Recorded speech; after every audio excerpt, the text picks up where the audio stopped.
வணக்கம் மக்களே.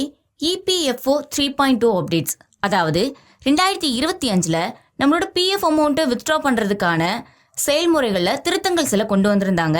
அது என்னென்ன அப்படிங்கிறது தான் இந்த வீடியோவில் நம்ம பார்க்க போகிறோம். நம்மளோட அவசர தேவைக்கு பேங்க்ல லோன் எடுக்கிறதுக்கு பதிலாக இந்த பிஎஃப் அமௌண்ட்டு தான் நிறைய பேர் பயன்படுத்திட்டு இருப்பாங்க. ஏன்னா இது நம்மளோட சேவிங்ஸ். லோன்ல நமக்கு வட்டி கட்ட வேண்டியது இருக்கும், இஎம்ஐ கட்ட வேண்டியது இருக்கும். அப்படிங்கிறதுனால பிஎஃப் அமௌண்ட் எடுக்கிறதுல தான் ரொம்ப கன்வீனியன்ட்டா ஃபீல் பண்ணுவாங்க.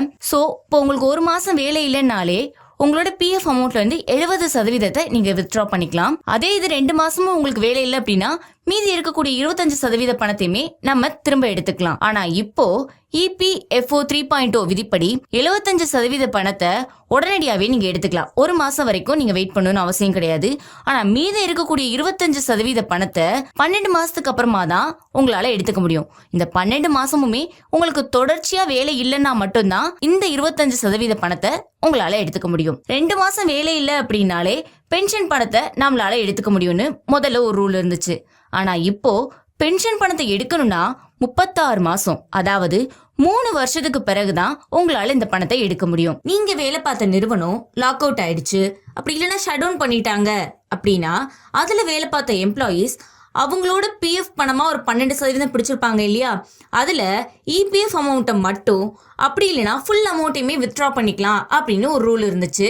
அதே சிச்சுவேஷனை இப்போ நீங்க ஃபேஸ் பண்ணீங்க அப்படின்னா உங்க பென்ஷன் பிடிப்பு தவிர இபிஎஃப் அமௌண்ட்ல 75% தொகையை மட்டும்தான் உங்களால இப்ப வித்ட்ரா பண்ணிக்க முடியும். ரிமைனிங் இருக்கக்கூடிய 25% நீங்க மினிமம் பேலன்ஸா மெயின்டைன் பண்ணி ஆகணும். மெடிக்கல் எமர்ஜென்சி, தொற்று நோய் பாதிப்பு, இப்படி இல்ல பேண்டமிக் நேரத்துல உங்களோட 3 மாச சம்பளம், அப்படி இல்லைன்னா இபிஎஃப்ல 75%, இந்த 2ல எது கம்மியோ அதை நீங்க எடுத்துக்கலாம். இப்பவும் அதே பண அளவு தான், அதுல மாற்றம் இல்லை. ஆனா ஸ்டாண்டர்ட் ரூல்ஸ்ல மட்டும் எல்லாருக்கும் பொதுவா தான் கொண்டு வந்திருக்காங்க.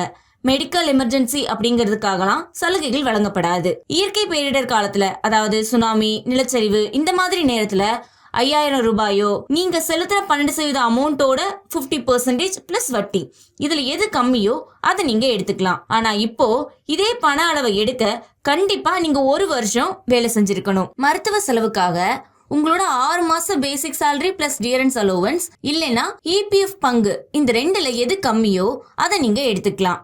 ஆனா இப்போ இதே பணத்தை எடுக்க கண்டிப்பா நீங்க 1 வருஷம் வேலை செஞ்சிருக்கணும். எஜுகேஷனுக்காகவோ இல்ல மேரேஜ்காகவோ உங்க இபிஎஃப்ல 50% வரைக்குமே நீங்க எடுத்துக்கலாம். ஆனா அதுக்கு 7 வருஷம் நீங்க பிஎஃப் கட்டி இருக்கணும். இதுக்கு முன்னாடி எஜுகேஷனுக்கு 3 முறையும் மேரேஜ்க்கு 2 முறையும் நீங்க அதிகபட்சமா பணம் எடுத்துக்கலாம்னு இருந்துச்சு. ஆனா இப்போ அந்த சர்வீஸ் பீரியட் 7 வருஷங்கிறதுல மாற்றம் இல்ல, பணத்தை 50% நீங்க எடுத்துக்கலாம் அப்படிங்கறதுலயும் மாற்றம் இல்ல.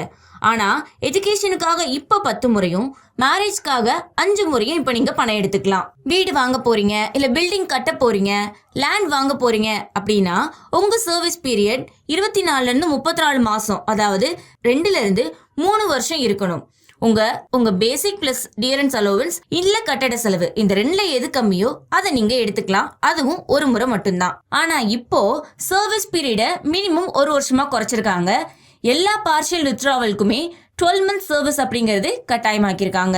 உங்க வீட்டை சீரமைக்கணும் அப்படின்னா 12 மாசம் பேசிக் சேலரி பிளஸ் டியரன்ஸ் அலோவன்ஸ், அப்படி இல்லைன்னா எம்ப்ளாயியோட இபிஎஃப் தொகை, இந்த 2ல எது கம்மியோ அதை நீங்க எடுத்துக்கலாம். இதுல ஒரே ஒரு சேஞ்ச் மட்டும்தான், யூனிஃபார்ம் சிஸ்டத்துக்கு கீழே பணம் எடுக்கிற ப்ராசஸ் தான் இருக்கும். உங்களோட ஹவுசிங் லோனை ரீபே பண்ண 36 மாசம் பேசிக் பிளஸ் டிஏ இல்ல டோட்டல் இபிஎஃப் அமௌண்ட் இல்ல கடன் எவ்வளவு இருக்கோ, இந்த 3ல ஏதாவது ஒண்ணு 1 முறை மட்டும்தான் உங்களால எடுக்க முடியும். இதுல ஒரு சின்ன சேஞ்ச் என்ன அப்படின்னா, இப்போ டிஜிட்டல் முறையிலேயே ஆன்லைன்ல ஈஸியா நீங்க அப்ளை பண்ணிக்கலாம். நீங்க ஒரு பிளாட் இல்ல வீடு வாங்க போறீங்க அப்படின்னா உங்க மொத்த இபிஎஃப் அமௌண்டோட 90% பிளஸ் வட்டி இல்ல வீடு வாங்குற செலவு, இதுல எது கம்மியோ அதை 1 முறை மட்டும்தான் நீங்க எடுக்க முடியும். இப்ப சேஞ்ச் என்னன்னா, இது ஆன்லைன்லயே ஈஸியா அப்ளை பண்ணிக்கலாம். என்ன மக்களே, உங்க பிஎஃப் பணம் எடுக்கிறதுல வந்திருக்கக்கூடிய 11 திருத்தங்கள் பத்தின தகவல்களை இந்த வீடியோல நம்ம தெரிஞ்சுக்கிட்டோம்.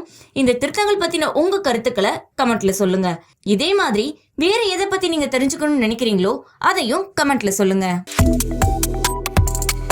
Subscribe to One India and never miss an update.